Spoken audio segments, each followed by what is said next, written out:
Throughout history, there have been countless tales of inexplicable disappearances, entire civilizations, ships and aircraft that seem to vanish without leaving a trace. The story of the lost colony of Roanoke, the strange events in the Bermuda Triangle, and even more recent mysteries like Malaysia Airlines Flight 370 continue to captivate and haunt our imaginations. But one of the most chilling and lesser-known mysteries comes from the desolate wilderness of Canada's Northwest Territories, a story so strange and eerie that even skeptics struggle to explain it. It is the story of an Inuit village near Lake Anjikuni that, in 1930, disappeared seemingly overnight, leaving behind only unanswered questions and an enduring sense of dread. This is the tale of the vanished village, a mystery filled with strange discoveries, haunting accounts, and theories that range from plausible to otherworldly. Our story begins in November of 1930, when Joe Labelle, an experienced fur trapper, set out on what he thought would be a routine journey. A harsh winter was closing in, and Joe was heading to Lake Anjikuni, where he knew a thriving Inuit village awaited. The villagers were friendly and had often provided him with food and shelter during his expeditions. As Joe approached the village, he noticed something peculiar. A faint column of smoke rose in the distance, indicating that fires were still burning. Yet there were no signs of movement, no sounds of dogs barking, no laughter or chatter of people. The silence was unnerving, but Joe reassured himself that the villagers might simply be inside their homes, avoiding the cold. When he arrived, however, his unease deepened. The settlement was completely abandoned. Fires still smoldered in hearths, and food was left half-cooked in pots. Tools and belongings were scattered, as if the villagers had left in a hurry. Yet there were no signs of a struggle, no tracks leading away from the village, and no indication of where the people could have gone. Joe called out, his voice echoing into the empty wilderness. No one answered.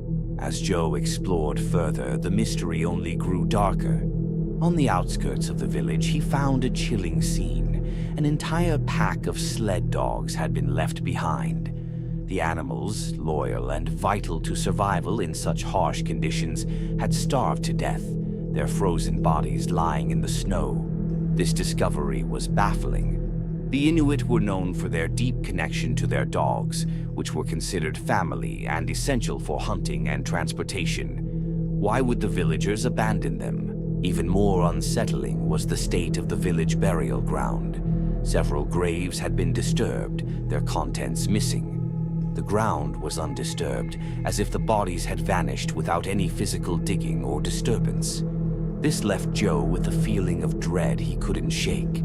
Just as he was about to leave, Joe saw something that sent shivers down his spine. A strange blue glow appeared in the distance, emanating from the direction of the village. It was unlike anything he had ever seen before, an unearthly light that defied explanation. Terrified, Joe fled, paddling his canoe away from the cursed settlement as fast as he could. News of Joe Labelle's encounter spread quickly, eventually reaching the Royal Canadian Mounted Police, RCMP. A team of officers was dispatched to investigate, braving the harsh terrain and freezing temperatures to reach Lake Anjikuni. On their journey, the RCMP encountered strange accounts from locals. At a nearby trading post, an elderly Inuit man told them of an ancient legend, a malevolent spirit named Tornrock, who was said to punish those who angered the natural world. He claimed that Tornrock's wrath could manifest in snowstorms, sickness, and even the sudden disappearance of entire communities. Other locals reported strange phenomena in the area. Hunters spoke of hearing eerie, unidentifiable sounds at night, while some described seeing strange lights in the sky. One particularly chilling account came from a man who claimed to have found a child wandering alone in the wilderness. The boy was silent and unable to explain how he had survived or where he had come from. The RCMP also interviewed a trapper named Armand Laurent and his two sons. They told of witnessing strange blue lights in the night sky around the time the village was believed to have vanished. The lights moved in ways no natural phenomenon could explain, hovering, shifting shapes, and then darting off at impossible speeds. Laurent described one object as cylindrical, with a metallic sheen. It hovered for several minutes before transforming into a bullet-like shape and disappearing over the horizon, heading directly toward Lake Anjikuni. Could this strange object have something to do with the villagers' disappearance? Was it a UFO, as some theorists later suggested? When the RCMP finally reached the village, they found it just as Joe had described, eerily abandoned, with fires still smoldering and food left untouched. The sled dogs lay frozen in the snow, and the burial ground showed signs of unexplained disturbance. Despite their efforts, the RCMP could find no definitive answers. Their report concluded that there was no evidence of foul play, but they could not explain the disappearance of the villagers, the disturbed graves, or the strange lights reported in the area. Over the decades, many theories have emerged to explain the mystery of Lake Anjikuni: natural disaster or famine. Some believe the villagers may have fled due to a natural disaster, such as a sudden famine or extreme weather conditions. However, this does not explain why they left behind essential supplies or why there were no tracks indicating their departure.